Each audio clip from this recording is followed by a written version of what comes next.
지난주일 찬양대회를 했는데 너무너무 열심히 잘하셔서 한 주간 내내 기쁘고 감사했습니다.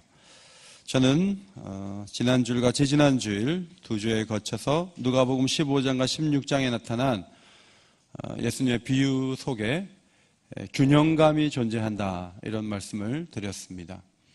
하나님 입장에서는 한 마리의 양을 찾기 위해서 99마리를 들여두고 찾아가는 목자처럼 움직일 수 있는 비효율적인 그런 모습을 보이실 수 있지만, 제자들 입장에서, 우리 입장에서는 해고 통보를 받은 불의한 청지기처럼 시간이 얼마 남지 않았다, 이 생각을 가지고 주어진 기회를 최선을 다하지 않으면 안 된다, 이 말씀 사이에 예수님의 균형이 있다, 그런 말씀을 드렸습니다.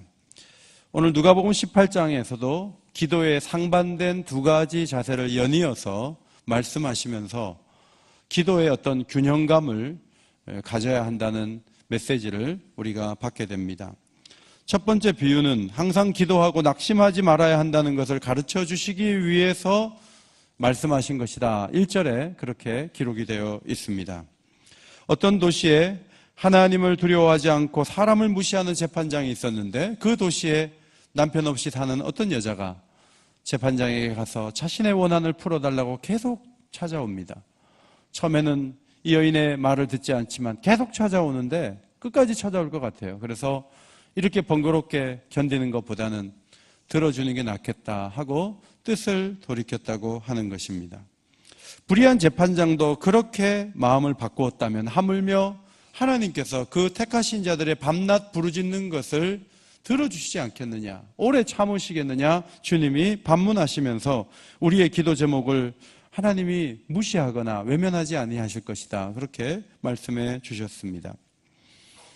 우리가 기도하다 보면 지치게 되지만 중간에 포기하는 것은 어리석은 일입니다. 왜냐하면 우리 하나님은 불의한 재판관보다 더 좋으신 하나님의 아들이시고 긍휼과 사랑이 많으신 분이시기 때문입니다.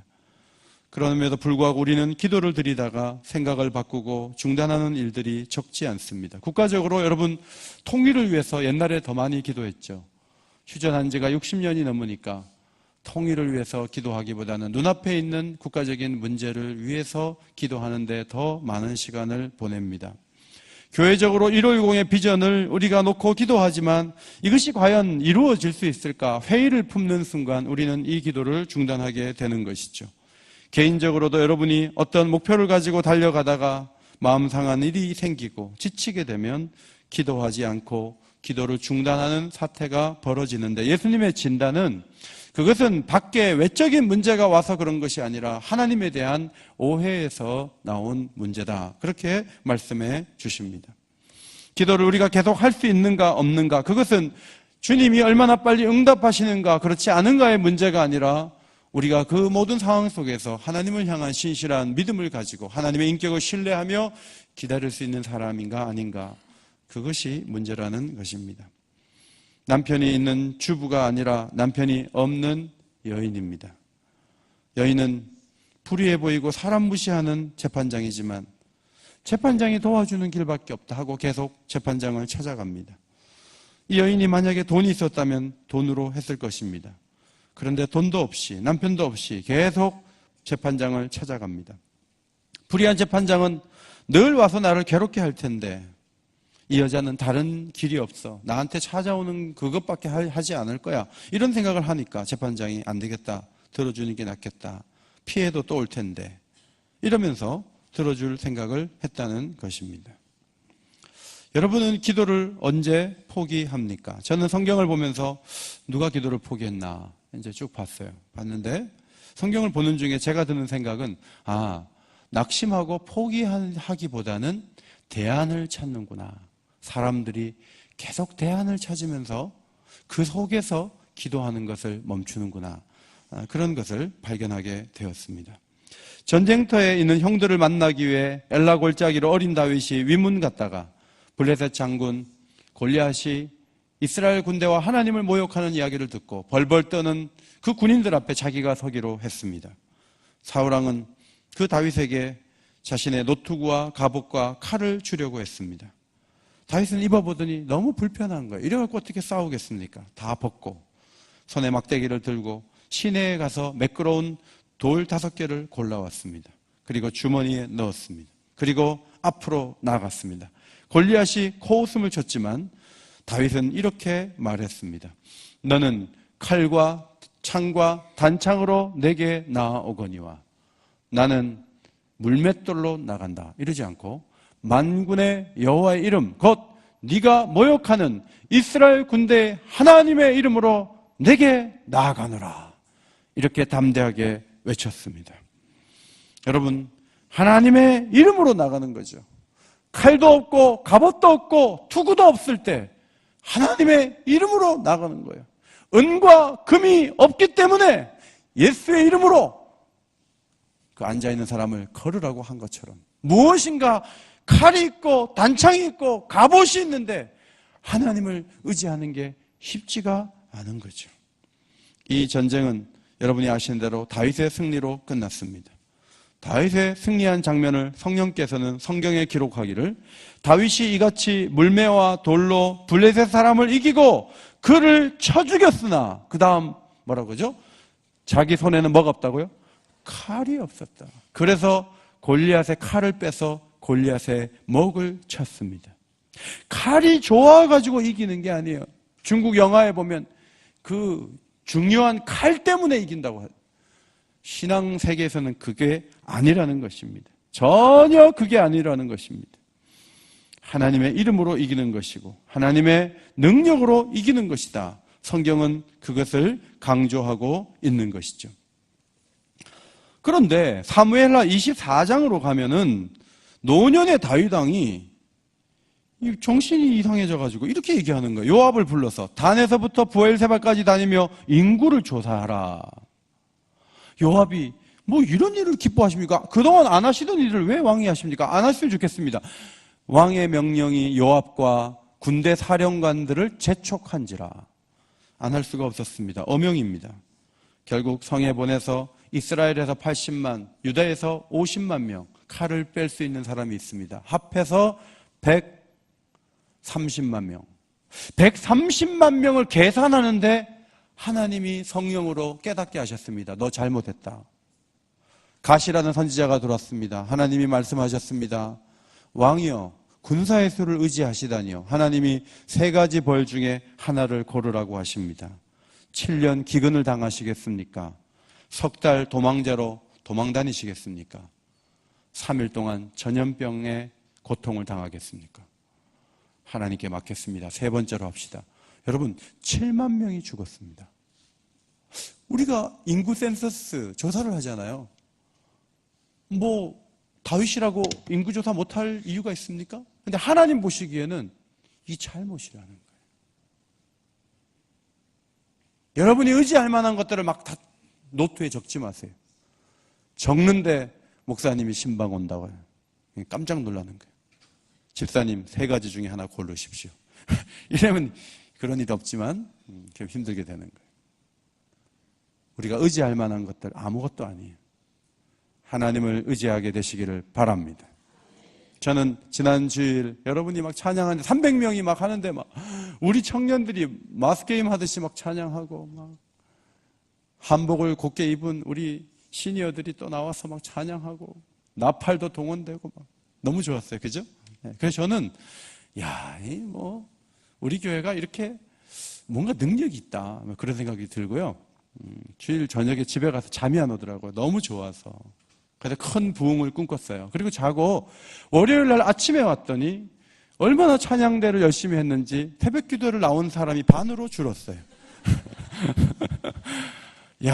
그래가지고 하루니까 뭐 하루 정도야 주무시다가 또 나오시겠지. 지난 주간 내내 새벽 기도 숫자가 얼마나 줄었는지. 찬양대에 2번만 했다가는 새벽 기도 무너지겠어요.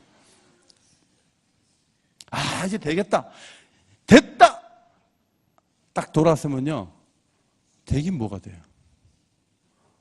노래 한번 우리가 잘 대회했다고 교회가 되는 거예요? 그렇지 않아요. 항상 위기고 항상 어려움이에요. 되는 것은 하나님 손에 있는 줄 믿습니다. 아브라함에게도 비슷한 결정적인 잘못을 범한 일이 있는데 하나님이 자손을 주신다고 분명히 말씀하셨지만 하나님 앞에 뻔뻔하게 다메섹 사람 엘리에셀이 상속자가 되리이다. 아니다. 내 몸에서 날짜다. 근데 뭐 나야 말이죠. 그런데 어느 날 아내가 다가와서 여보, 여종 하갈 어때? 하갈을 통해서 낳으면 되는 거야. 꼭 내가 양보할게. 이러면서 가나안 땅에 들어온 지 10년이 된 거예요. 아무 소식이 없어요. 그런데 그 제안을 누가 하냐면 가장 스트레스를 받을 부인이 해주는 거예요. 아브라함은 너무 고마운 마음이 들었어요. 아내가 얘기한 거니까 내가 하자. 그래서 하갈을 불러드렸어요. 여러분, 하나님은 내 몸에서 날짜라고 했는데 아브라함은 내 몸이니까 아브라함과 하갈 이렇게 해서 이스마엘도 괜찮다고 생각했어요. 그런데 하나님은 아니라는 거예요. 아브라함과 사레가 같이 아이를 낳는 것이 약속의 자손이라는 것이죠. 아브라함의 대안은 곧 심각한 부작용을 가져왔습니다. 하갈이 임신하자마자 여주인 사레를 멸시하기 시작합니다. 종이 주인을 멸시하면 집안은 끝나는 거예요. 부작용이 이리 나타나고 저리 나타나고 나중에 이스마엘이 이삭을 희롱하면서 결국 이 사람들을 다 내쫓고 막 가정에 어려움들이 막 오는 거예요. 아브라함의 태도를 보면 이해가 안 돼요. 왜냐하면 조카 롯을 건지기 위해서 하나님 의인 50명과 함께 그 성을 멸하시는 것이 그게 맞습니까? 50명만 있으면 내가 멸하지 않지. 잘못 짚었나? 45명, 40, 30, 20, 10 이렇게 하면서 6번이나 하나님 그 성을 막 건지려고 얼마나 기도하고 끈기 있게 하나님을 찾았는데 어떤 부분에서 대안이 딱 나타나니까 물어보지도 않고 그건가 보다 하고 바로 일을 저지르기 시작하는 거예요. 그 다음에 부작용이 그 집안에 들어와서 평화가 무너지고 인위적인 결과가 초래되어서 얼마나 큰 아픔이 오는지 몰라요. 여러분, 왜 기도하다가 포기합니까? 대부분 보면 대안이 있기 때문에 그래요. 이때 안 될 땐 요렇게 하고 저렇게 안 되면 요렇게 하고 대안을 다 가지고 있으면서 기도하는 건 내려놓는데 그것은 지혜로운 생각이 아닌 거죠. 과부가 재판관, 불의한 재판관이라도 자주 찾아가서 결국 뜻을 이루는 것처럼 더 좋으신 하나님 앞에 끊임없이 기도하여 여러분이 꼭 하나님 앞에 이루고자 하는 그 소원들이 성취되어지는 역사가 여러분 삶 가운데 있게 되시기를 예수의 이름으로 축원합니다. 두 번째 비유는 자기를 의롭다고 믿고 다른 사람을 멸시하는 자들에게 주신 비유입니다. 성전에 2명이 올라갔다고 주님이 예로 드셨습니다. 비유로 말씀하셨습니다. 먼저 바리새인이 이렇게 기도했다는 것입니다. 하나님, 나는 다른 사람과 같이 죄인이 아닙니다. 더욱이 저기 서 있는 세관원과 같은 죄인이 아닌 것이 너무 감사합니다. 나는 절대로 남의 것을 뺏은 적도 없고 가늠한 적도 없습니다. 나는 한 주일에 2번씩 금식하고 내가 얻은 모든 11조를 하나님께 드리고 있습니다. 이렇게 기도했다는 것입니다. 바리새인의 자세는 꼿꼿했습니다. 자기도 다른 사람을 무너뜨리고 상처 주었음에도 불구하고 꿈쩍하지 않고 버텨온 자신을 대견하게 여겼습니다. 일주일에 2번 금식하는 것은 율법의 요구보다 더 많이 한 거예요. 모든 수입에 11조 드리는 거 어려운 일이에요. 그러나 그는 동료들보다 더 11조를 잘했어요. 그래서 자신의 삶의 구자에 입금된 공로의 높은 액수에 아주 뿌듯하게 그렇게 있었습니다. 그러나 유대인 사회에서 세리는 신발에 묻은 똥 같은 존재입니다. 그런데 그가 기도합니다. 멀리 서서 하늘을 우러러 볼 생각도 못하고 슬픔에 잠겨 가슴을 치며 기도합니다. 하나님, 이 죄인에게 자비를 베풀어 주소서. 눈물을 흘립니다. 세리는 자신에게 부과된 죄의 목록을 고통스럽게 여기고 있었습니다. 얼마나 욕심을 많이 부렸는지, 얼마나 사람들을 많이 속였는지, 얼마나 불의의 장부에 많은 기록을 남겼는지 너무너무 마음이 아팠습니다. 감히 눈을 들어 하늘을 보지 못했습니다. 그래서 주먹으로 자신의 가슴을 쳤습니다.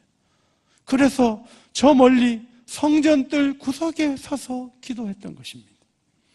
예수님 말씀하십니다. 바리새인이 아니라 세리가 의롭다 하심을 받고 그의 집으로 내려갔느니라. 남의 돈 떼먹은 사람이 어떻게 정직한 11조를 드리는 사람보다 더 의롭단 말씀입니까? 하나님은 죄를 고백하는 겸손한 기도를 기뻐하시는 분이십니다. 자기 죄를 인정하고 고백하는 사람을 하나님이 원하십니다. 그런데 신앙생활을 하다 보면 다른 사람을 멸시하기가 쉽습니다. 여러분, 제가 이렇게 보면 일찍 오신 분들 항상 일찍 오십니다. 그리고 죄송하지만 기도 끝나고 오신 분은 항상 그때 오십니다. 그런데 일찍 오는 분이 자기가 일찍 온 게 너무 중요하다 보면 늦게 오는 분들이 신경이 거슬리고 미움이 생기고 또 좋지 않은 이야기까지 하게 되는 것이죠. 남보다 내가 낫다고 생각하는 사람이 어떻게 눈물을 흘리며 회개를 할 수가 있겠습니까? 그들이 드리는 감사는 자기 의에 불과합니다. 그래서 기도 자리에서도 뭐 뜨겁게 기도할 것도 없고 그냥 자기가 잘한 것만 생각이 나고 그렇습니다. 여러분은 최근에 눈물 흘리며 기도한 적이 언제입니까? 여러분의 그 죄성 때문에 아파한 적이 언제입니까? 세월이 흐르면서 영성이 무뎌지다 보면 기도 생활에 문제가 생기는 것을 우리가 알아야 됩니다. 우리가 회개하지 못하는 이유 가운데 하나가 죄를 꺼내는 게 부담스럽기 때문에 그렇습니다. 그러나 하나님은 우리의 기도 가운데 회개하는 부분을 가장 귀 기울여 들으신다는 것을 기억해야 합니다. 다윗은 밧세바를 범하고 그 아이를 낳기까지 버티다가 다 나단 선지자의 책망을 받았습니다. 그리고 회개하면서 그가 깨달은 시가 시편 51편입니다. 하나님께서 구하시는 제사는 상한 심령이라. 하나님이 구하시는 제사는 상한 심령이라.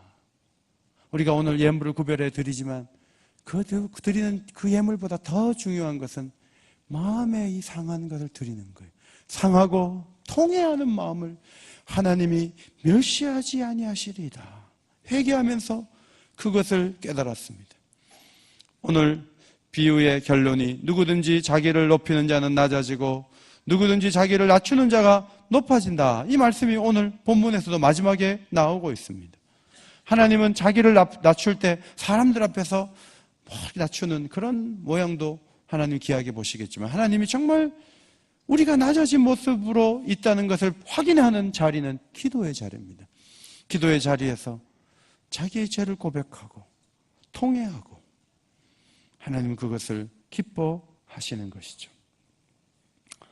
여러분, 제가 예수 그리스도라면 저는 예루살렘에서 12명 골라내겠습니다. 그런데 예수님께서는 갈릴리에서 골라내셨습니다. 예루살렘 사람들이 실력도 자질도 경험도 다 좋은데 왜 갈릴리에서 골라내셨을까?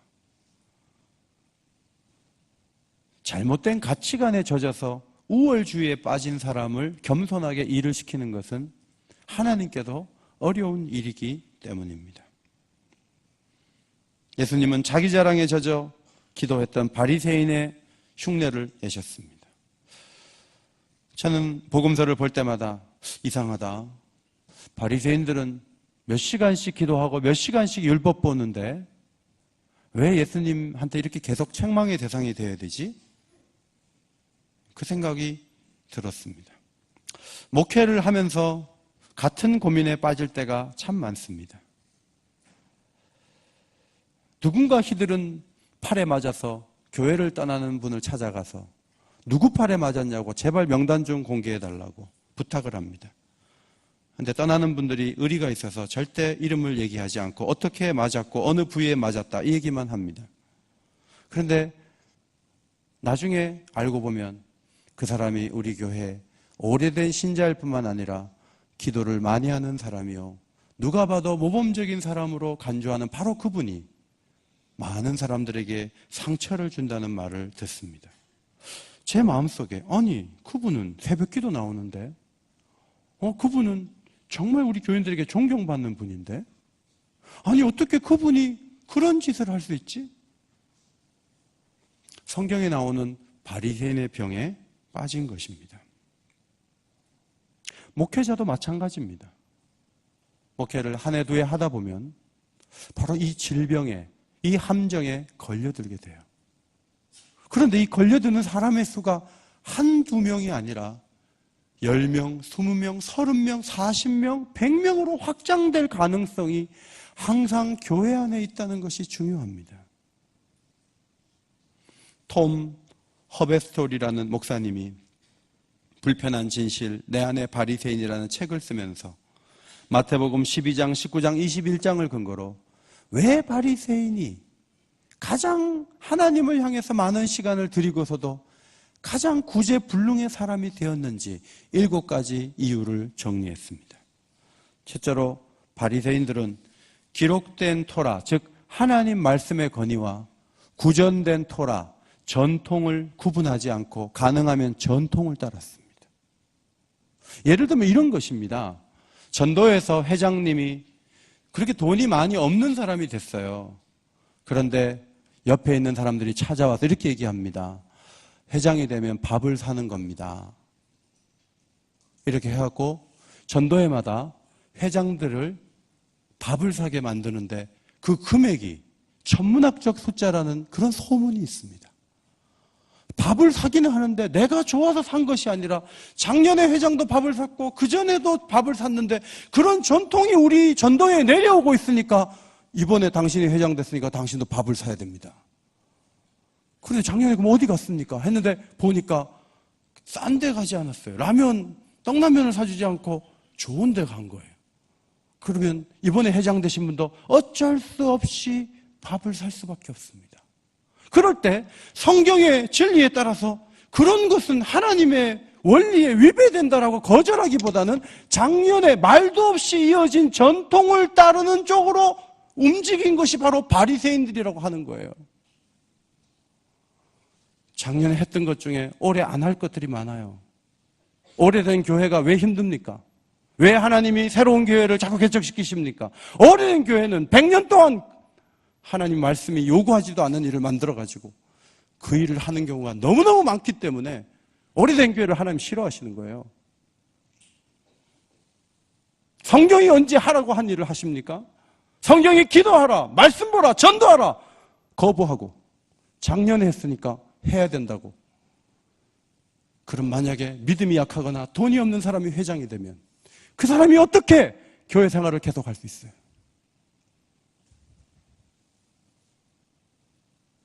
하던 일 중에 그쳐야 될 일들이 한두 가지가 아니에요. 제가 용기가 없어서 끝내지 못해요. 성경이 말씀하지 않은 것에 대해서 전통을 이어가지 마세요.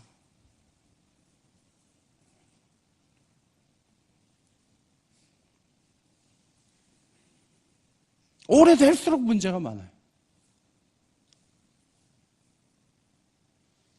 두 번째로 말씀을 딱딱하게 해석하다 보니까 중심 진리를 놓쳐요. 말씀의 중심은 사랑이죠. 그런데 이 문장은 보면은 하지 말라, 하지 말라, 하지 말라 이렇게 됩니다. 십계명도 보면 하지 말라가 많아요. 그러다 보니까 사랑하라는 또 다른 표현인데 하지 말라 쪽에 딱 꽂혀가지고 조소하고 빈정거리고 비난하고 힘겨루고 영적 통찰력, 즉 묵상이나 기도를 조금 더 하지 않아도 할 수 있는 것들을 동원해가지고 의와 진리를 거부하는 태도를 갖는 것이 우리들의 모습일 수가 있는 거죠. 세 번째, 율법을 너무 뜨겁게 적용하려고 하다가 하나님의 우선순위를 놓치는 거예요.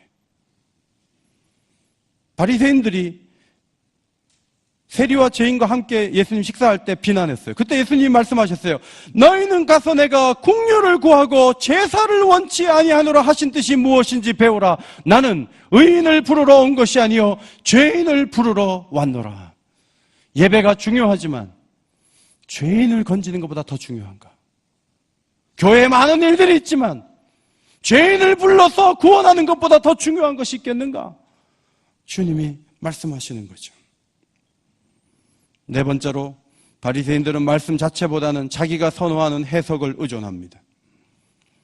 바리새인 중에 힐렐파는 아내를 버리는 조건 가운데 음식을 태운 것도 가능하다 이렇게 가르쳤습니다. 샴마이 학파는 심각한 성적인 죄가 있을 때만 이혼이 가능하다 이렇게 주장했습니다. 그래서 이 두 파는 어떤 경우에 이혼할 수 있는가를 심각하게 살피면서 예수님께 이 문제를 가지고 왔습니다. 그런데 예수님께서 힐렐 학파나 샴마이 학파의 손을 들어주지 않고 예수님은 하나님이 의도하신 결혼의 목적을 봐라. 왜 자꾸 헤어지고 어떤 경우에 헤어지냐? 그쪽으로 자꾸 들어가냐? 하나님이 짝지어 주신 것을 사람이 나누지 못할지니라. 여기에 초점을 모아야 되지 않겠느냐? 그렇게 보신 거예요. 다섯 번째, 성경의 기본 원칙보다는 덜 중요한 부분을 확대시킵니다. 사두개인들이 그랬죠. 부활이 없다는 근거로 자식 없이 형이 죽고 형수가 계속 그 동생들하고 살아야지 살아갈 수 있는 유대 사회에서 예를 듣는 것입니다. 칠형제가 있었습니다. 형, 그 다음 밑에 형수가 다 같이 살았습니다. 눈을 떠보니까 천국이었습니다. 그런데 이 형수 되는 사람이 저 천국에 가서 부활체가 되어가지고 여보 그랬더니 7명이 쳐다봤습니다. 그렇다면 이 여자는 누구의 부인입니까? 이렇게 나쁜 질문을 만들어서 예수님께 질문했습니다. 그때 예수님이 이런 말씀하셨어요. 성경도 하나님 능력도 알지 못한 것이 오해다. 부활 때는 장가가고 시집가는 것이 아니다. 하늘에 있는 천사와 같이 된다. 땅의 그 원리와 관계를 그대로 다 가지고 가서 천국에 간다면 그게 무슨 천국이냐? 그건 오해하는 것이다. 기본적인 원칙은 땅은 땅이고 하늘은 하늘인 거예요. 땅에 복잡한 문제를 가지고 가가지고 아마 천국 가면 부활도 없어, 상급도 없어. 왜? 이렇게 할 건 그럼 그게 천국이야? 이러면서 천국을 없애고 상급도 없애고 부활도 없애는 거예요. 이건 잘못된 거예요. 기본적인 원칙이 있어요. 그걸 깨면 안 돼요. 여섯 번째, 자기 죄를 정당화하려고 율법의 허술한 부분에서 구실을 찾습니다. 부모 공경과 살인하지 말라, 간음하지 말라, 도둑질하지 말라 이런 계명을 주님이 말씀하시니까 부자 청년이 어려서부터 다 지켰습니다. 뻔뻔하게 그렇게 말했습니다. 율법은 소유를 팔아 가난한 자들에게 주라는 것까지 명령하지 않았습니다. 그러나 율법의 근본적인 정신은 자기를 희생하고 남을 살리는 게 율법의 근본적인 정신이에요. 겨우 피해주지 않는 정도 가지고 지켰다 할 수 없는 거예요. 그런데 율법의 문장이 그러니까 나는 다 지켰다. 지키기는 못 지키는 거죠. 우리가 부족한 부분이 있잖아요. 어기지는 않았지만 어느 선에 있을 때 도달하지 못한 그 잘못들, 그런 게 너무 많아요. 설교 준비는 하고 있지만 신방이 꼭 필요한 집은 지금 못 가고 있잖아요. 이것저것 다 해야 되는데 어떤 과목에서는 낙제점이잖아요. 그 부분에서 마음이 아픈 거죠. 일곱 번째, 말씀을 신학적으로 이해하지만 개인적으로 자신에게 적용하지는 않는 것입니다. 존 화이트라는 신학자가 말했습니다. 성경 지식은 머릿속으로 들어가면 와인과 같은 효과를 낸다. 현기증이 일어나고 아찔해진다. 그러나 성경 공부는 예수님에 관해 아는 것이 아니라 예수님을 개인적으로 아는데 초점을 맞추어야 한다. 큐티를 하라고 제자 훈련을 시키고 그렇게 훈련을 해서 2년이 지나면 나중에 만나보면 성경을 안 읽어요. 왜 안 읽습니까? 바빠서. 아니요. 재미가 없어서 안 읽을 수 있지만 이 성경이 거울과 같아서 맨날 내 죄를 드러내고 내 부족한 것을 드러내고 하나님의 그 맑은 영 앞에서 말씀을 읽을 때 내가 보이니까 싫은 거예요. 그래서 묵상하기가 힘이 드는 거예요. 성도 여러분, 남의 죄를 보지 말고 늘 내 죄 때문에 울 수 있는 저와 여러분 되기를 소원합니다. 그것이 하나님이 요구하는 기도자의 모습이에요. 한국교회 말하지 마세요. 한국교회 말하는 사람 치고 자기 죄 때문에 우는 사람 못 봤어요.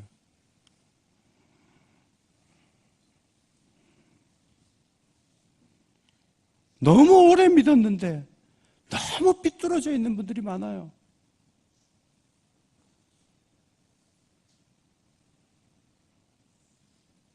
그 문제가 어디서부터 시작되냐면 기도다운 기도를 드리지 않는 거예요.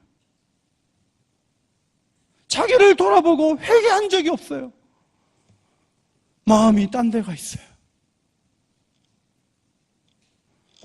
저는 오늘 3부 예배 드리기 전에 하나님 앞에 내가 고백해야 될 죄가 뭔가 하고 타이핑을 하면서 기도했어요. 기도를 시작할 쯤엔 바리새인 같아서 별로 내가 뭐 잘못한 게 있나? 그런데 하나하나 쓰면서 기도하는데 한 페이지가 모자라요. 참 많아요. 어쩌면 여러분들이 죄로 인해서 아파하지 않는 것은 목사가 그 부분에서 약하기 때문이다. 그런 생각도 하게 됩니다. 성도 여러분, 기도의 오늘 주님의 두 가지 강조점은 굉장히 상반된 것입니다. 좀 과부처럼 끙 있게 기도하는 사람들은요, 약간 거들먹거리는 경향이 있습니다. 자기는 불의 종같이 얘기합니다. 그리고 자기 죄로 인해 아파하지 않습니다. 기도 시간이 그렇게 긴데 약간 뻔뻔합니다. 그리고 죄로 인해서 아파하는 사람은 또 끈기가 없을 가능성이 있어요. 근데 기도에는 이 두 가지가 다 있어야 된다는 거예요. 누가복음을 읽으면서 저는 계속 예수님의 균형을 잡아가시려는 연결된 말씀을 발견해요. 우리가 같이 한번 큰 소리로 말씀해 주십시오. 과부처럼 끈기 있게, 세리처럼 겸손하게. 하나님이 원하시는 두 가지 기도의 모습으로 이 한 주간도 힘을 다해 기도할 수 있는 우리 모두가 되기를, 성령께서 도와주시기를 예수님의 이름으로 축원합니다. 하나님 고맙습니다. 굳이 펜을 가지고 종이에 쓰지 않아도 기도를 1시간 이상 할 수 있는 기도의 실력자가 된 것 같은 착각에 빠지지만, 조금만 속상해도 기도하던 일을 내려놓고 대안이 조금 있으면 기도 안 하고서도 그 대안을 붙잡아 보려고 얼마나 애를 쓰는지 저희 자신의 모습을 봅니다. 수많은 사람들에게 아픔을 주고 상처를 주면서도